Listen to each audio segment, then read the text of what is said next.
Sara was appointed by the Home Secretary to lead the Commission for Countering Extremism. The Commission for Countering Extremism is an independent body, and its mission is to help everyone do more to challenge all forms of extremism. Sara will speak on the wider impact of anti-Ahmadiyya hate and its contributing role to extremism in the UK. Sara, welcome.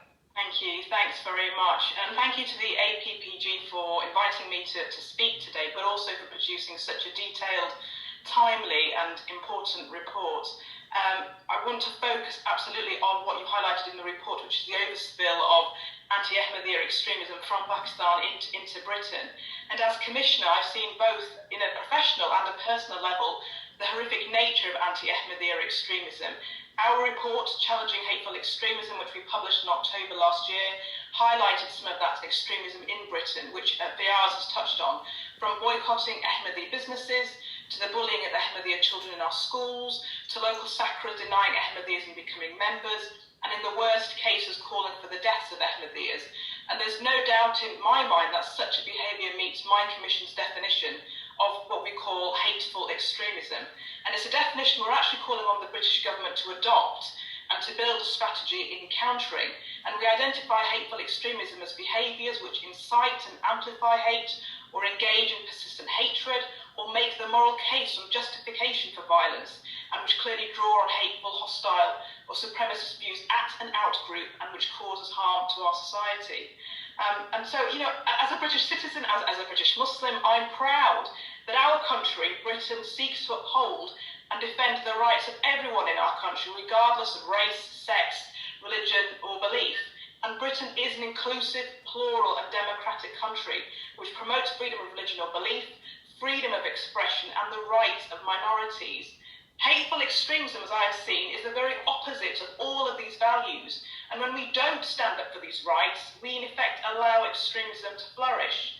The symbiotic relationship, or this cycle, between our democratic principles and extremism is key here.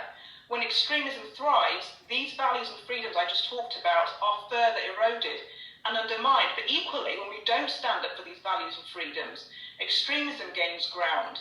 And that is why inaction in the face of extremism can never, ever be a response. But what I have to say, what I found particularly shocking, and again, Fiaz touched on this, is when public bodies, local authorities, or even councillors have often caved into the demands of some Muslims in Britain who engage in anti-Ahmadiyya hatred and who do not support Ahmadiyya's right to freedom of religion. And so while rightly highlighting the problems of Islamophobia in our country, I have seen how some Muslims themselves engage in anti-Muslim hatred against Ahmadiyyas. And this is just utterly unacceptable, and I'm afraid reeks of hypocrisy. Well-meaning public authorities have sometimes demonstrated muddled thinking. By trying to meet the demands of one religious minority group, they have sometimes ended up denying the rights of another religious minority group, and in this case, Ahmadiyya Muslims. And it is, of course, not the job of public authorities to become entangled in religious debates, but it's absolutely their job to uphold the public sector equality duty. And that is why the Commission's work on hateful extremism is really important. I think for too long there has been an incoherent understanding and definition of extremism. I believe the government's current definition is not helpful. It's too broad, it's unfocused, and at times confusing. And as the only person in our country to have reviewed the government's counter-extremism strategy, I have called for an urgent and complete overhaul. A new strategy on countering hateful extremism, which would mean addressing some of the recommendations made by the APPG, banning anti-Ahmadiyya hateful extremism online, banning hate preachers from entering the UK. But it will also mean we respond more proactively to those perpetrators who are engaged in inciting religious hatred against the Ahmadiyyas. And I'm concerned that there are gaps in our legislation relatable to hateful extremism, which is why my Commission is currently conducting a legal review.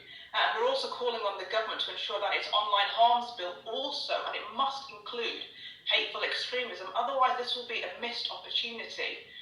So I'd like to end by saying that I hope everyone who's taking part on this webinar today, who care passionately about the universality of human rights and the dignity of each and every human being, and the right of Ahmadiyya Muslims to be able to live peacefully in our country without fear or stigmatisation, can play their part in lobbying our government to adopt the Commission's recommendations on hateful extremism and to work to counter it. Extremism is, without a doubt, one of the challenges of our time. It threatens who we are and what we stand for, which is why countering it is something we must all be committed to. Thank you very much. Thank you, Sara. Very wise words. Thank you. Now,